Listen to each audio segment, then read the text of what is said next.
Bonjour. Salut tout le monde, nouvelle vidéo sur les métiers du tournage après ma petite introduction sur le plateau de tournage. Si d'ailleurs ça vous intéresse et que vous n'avez pas vu cette vidéo, elle est juste ici. Je crois que c'est par là. Ce boomer, putain. Et on va rentrer dans le vif du sujet avec un département très important et nécessaire à l'organisation d'un tournage et qui est pour moi trop sous-estimé, la régie. Alors je précise que je vais surtout parler de la régie qui se passe sur des plateaux cinéma, clips, pub, téléfilm. Et pas de régie plateau télé, c'est un truc que je connais un peu moins. Alors la régie, c'est un terme qui englobe beaucoup de choses. Au premier abord, on se dit que c'est ceux qui s'occupent du gathering.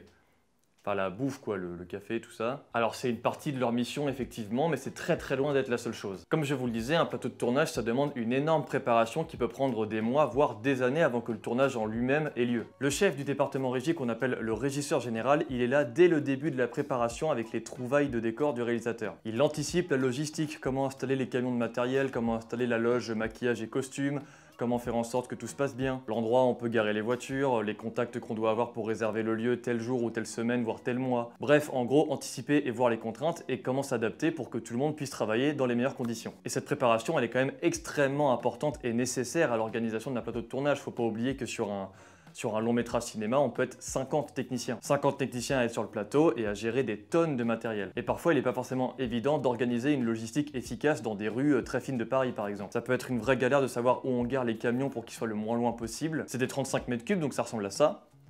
C'est gros. Et de même par exemple pour des décors qui sont en pleine forêt ou en pleine campagne montante. Alors là, il faut vraiment réussir à anticiper et à trouver comment faire en sorte que tout soit le plus confortable possible. C'est une énorme anticipation et un très gros travail de réservation de places et de lieux. Alors évidemment, le régisseur général est secondé par son adjoint pour tout ce qui est de l'ordre de la préparation et de l'organisation. Ils se partagent les tâches, même si les numéros et contacts vont en général plus vers le régisseur général que le régisseur adjoint. C'est plus souvent l'adjoint qui va donner des missions à ces régisseurs, qu'on appelle auxiliaires régie, qui eux sont sur le plateau ou devant le décor, et qui mettent en place toute l'orga dirigée par leur chef. Dans une journée de tournage lambda, c'est évidemment l'équipe régie qui est la première debout, car c'est elle qui doit s'installer en premier pour ensuite installer le reste de l'équipe. Elle prépare notamment ce qu'on appelle une roulante régie ou une table régie où se trouve petit thé, casse-croûte, tout ça. Ça ressemble à ça pour les curieux. Par exemple, quand on tourne très tôt le matin, et ben on est accueilli avec du café, du petit-déj, etc. C'est quand même un petit luxe, on va pas se mentir. L'équipe régie est aussi celle qui va disposer des salles et des endroits où installer le matériel pour le reste de l'équipe. Et comme je vous le disais sur ma vidéo sur le plateau de tournage, ça peut être extrêmement difficile et complexe d'organiser ça,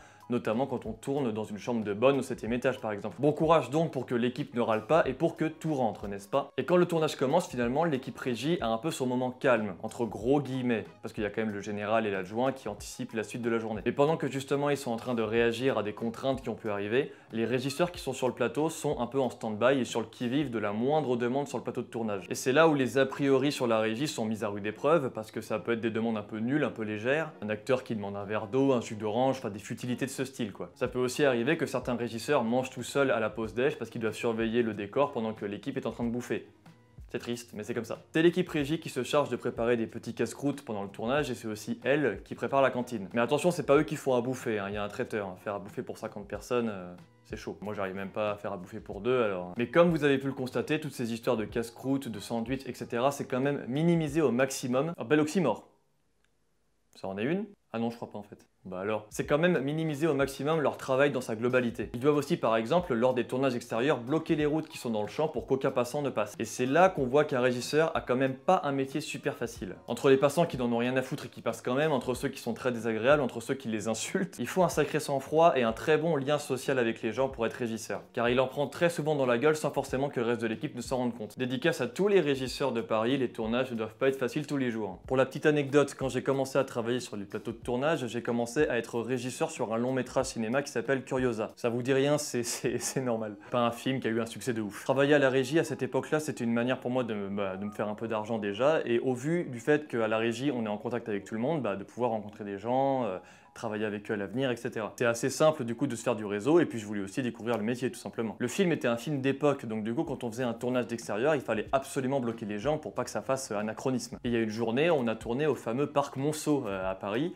et ça a été un véritable calvaire. Il y avait un groupe de personnes qui avaient forcé le barrage du côté opposé au mien, on entendait les régisseurs en train de dire « ouais, ils ont forcé notre what? Et de mon côté, il y avait une joggeuse qui m'avait engueulé car c'était son côté habituel pour courir et elle le passait quoi qu'il arrive. Mais imaginez-vous, hein, je lui demande très gentiment d'attendre 30 secondes avant la fin de la prise. Non, elle veut rien savoir, hein, elle veut passer quoi qu'il arrive. Quand même très bizarre comme mentalité, moi je trouve. Et moi de base, j'ai beaucoup de sang-froid, j'ai réussi à l'entretenir surtout sur les tournages parce que tenir des rythmes comme ça, c'est pas évident pour tout le monde et si tu t'énerves tout le temps, c'est insupportable. Donc toute cette journée au parc Monceau m'avait un peu gonflé et le lendemain, on attaque le jardin des plantes. Et j'ai été témoin toute la journée de à quel point les personnes à Paris, les vieux surtout, hein, les vieux, prennent plaisir vraiment à emmerder, hein, ça peut vraiment venir de nulle part. Hein. Genre il y a un moment justement où t'as un vieux qui passe mais on le bloque pas, hein, il fait que passer, il ne dérange personne, donc du coup moi je le regarde mais je lui adresse pas la parole, il me concerne pas. Donc de base il avait un visage pas très sympathique, il vient me voir et il me dit « Dis donc, ça vous emmerde pas de bloquer des endroits comme ça pour vos films à la con ?» Et franchement j'avais déjà pas mal encaissé de comportements désagréables pendant 1 mois et demi, 2 mois.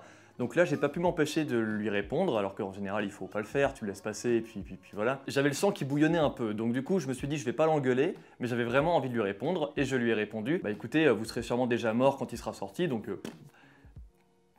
fils de pute. Si mes collègues de l'époque regardent cette vidéo, je suis désolé, fallait pas répondre du tout ce genre de truc. Mais sur le moment, j'étais assez fier de moi et le mec est parti, je pense qu'il avait même pas compris ce que j'avais dit, il m'a même pas écouté. Enfin, repassons au sujet initial. Le régisseur général est donc le chef de la régie, mais parfois les régisseurs peuvent être dirigés par le 3e assistant mise en scène sur le plateau, pour par exemple gérer le blocage ou annoncer le silence quand on tourne. C'est assez classique ça finalement et ça arrive souvent quand il y a une très grosse équipe à diriger. Et enfin, en fin de journée, évidemment, c'est aussi l'équipe régie qui termine en dernier car c'est elle qui doit remballer tout ce qui a été installé pour accueillir tout le monde. Alors heureusement, quand on reste plusieurs journées sur un seul décor, il y a des gardes de nuit qui surveillent le décor toute la nuit, donc il n'y a pas besoin de remballer à chaque journée, quoi. La régie est donc finalement un métier à multitâches entre savoir-faire logistique, capacité d'adaptation et d'anticipation, lien social avec les gens, sang-froid, efficacité à réagir vite. C'est un métier qui n'est pas fait pour tout le monde, même si c'est en soi celui qui reste le plus accessible. Car les choses dont il faut s'occuper manuellement, bah, elles sont finalement connues assez universellement. Fait beaucoup de monde. Une bijoute régie, par exemple, la bijoute, c'est le terme qu'on utilise pour définir le matériel récurrent d'un département sur un tournage. Bah finalement, c'est souvent composé de tréteaux, de planches, de plots, de machines en tout genre à café, etc. Des trucs pour faire à manger, des flèches aussi à installer autour du décor pour diriger l'équipe. Donc c'est un matériel qui ne nécessite pas vraiment de réelle formation.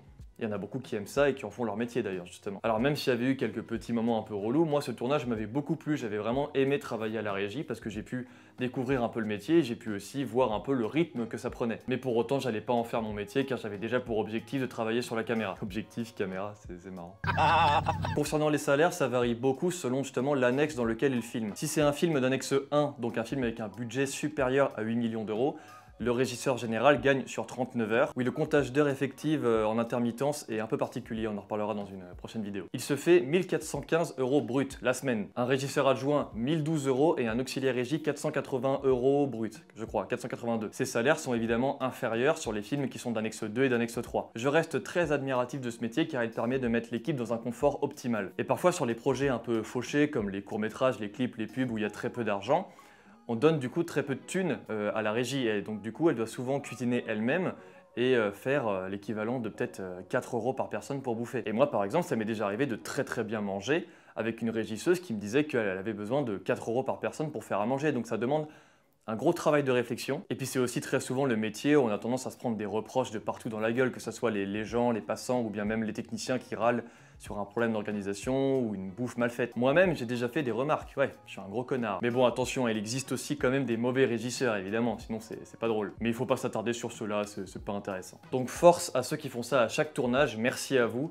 Car sans vous, les tournages seraient extrêmement compliqués à mettre en place. Voilà, la vidéo est terminée, j'espère qu'elle vous a plu et que vous avez pu en savoir plus sur ce qu'était la régie. N'hésitez pas à vous abonner, à activer la cloche, à laisser un petit commentaire aussi si ça vous a plu, si vous avez des anecdotes ou d'autres questions même. Et on se retrouve très vite pour une prochaine vidéo.